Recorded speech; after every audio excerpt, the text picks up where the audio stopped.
This morning, U.S. President Donald Trump warning Iran not to retaliate against any American military action in the country.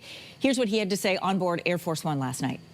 If they do that, we will hit them at levels that they've never been hit before. They won't even believe it. I have options that are so strong.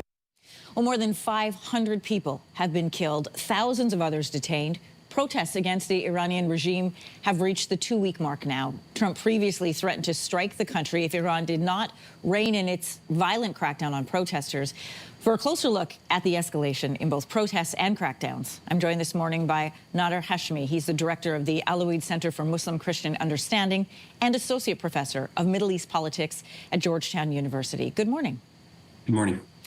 How is Trump's insertion into this conflict affecting what we're seeing play out on the ground right now?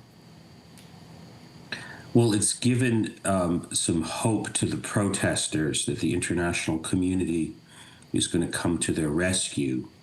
But of course, it's a false hope because Donald Trump doesn't care about democracy or human rights. He cares about, his own business interests and his own ego. And we've seen that in the last 24 hours when he announced that he's in negotiations or will be negotiating with the Islamic Republic of Iran over this recent crisis.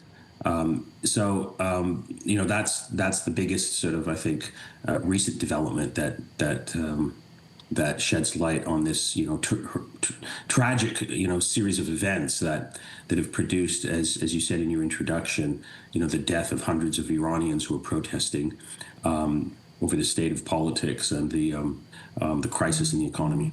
We should mention to our viewers that there is a media blackout, but we are showing pictures that have come to us from a couple of sources, one of which is Reuters via social media. This is just of the protests happening. Right now, Iran is in 3 days of mandated mourning for the hundreds who were killed during the protests. And in that statement about the mourning on Sunday, they also point out what they call U.S. agitators are to blame.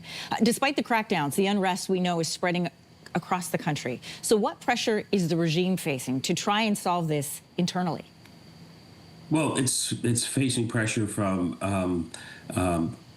millions of Iranians who can no longer afford to put food on the table and who are outraged over the state of politics, which is characterized by, a corrupt ruling elite that refuses to concede power or share power. The other bigger challenge is, the economic challenge, which is a function of the extremely punitive sanctions that the United States has placed on Iran. And there's no hope that those sanctions could ever be lifted unless there's some sort of diplomatic track. So that's sort of the big sort of issue that hangs over the future of Iran. I mean, who knows in this meeting that's supposed to take place between Trump officials and Iranian officials whether that diplomatic track will be opened again. I'm very skeptical, and I think many Iranians who are protesting are also very upset that these talks are happening because they're going to perceive it as Trump sort of throwing the protesters under the bus and negotiating with an authoritarian regime in ways that are actually quite similar to what we saw in Venezuela, where Trump removed the dictator in Venezuela but kept the dictatorship in place.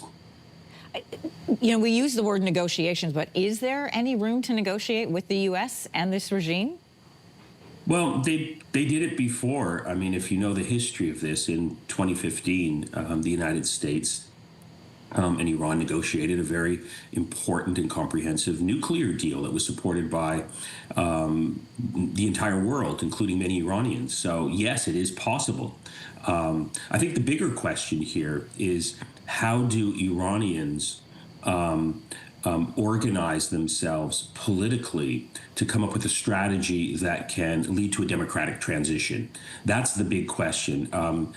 Street protests are not going to do it by themselves. It requires much more sophistication, organization, coordination, and that's sort of the challenge that Iranians are going to have to face going forward after they lick their wounds and after they look back over what's happened over the last 2 weeks. It looks like the regime has crushed the protests.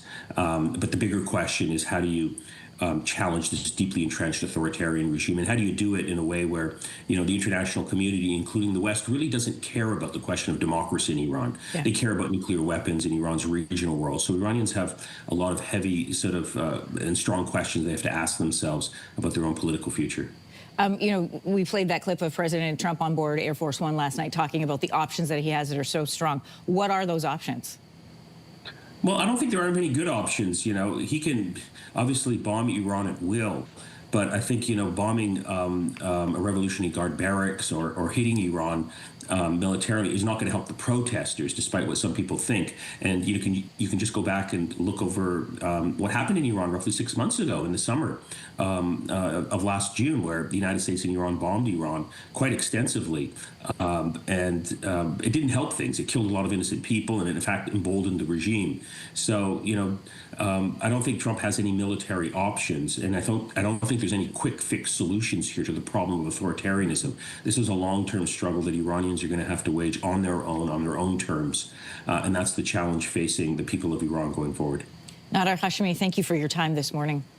Thank you.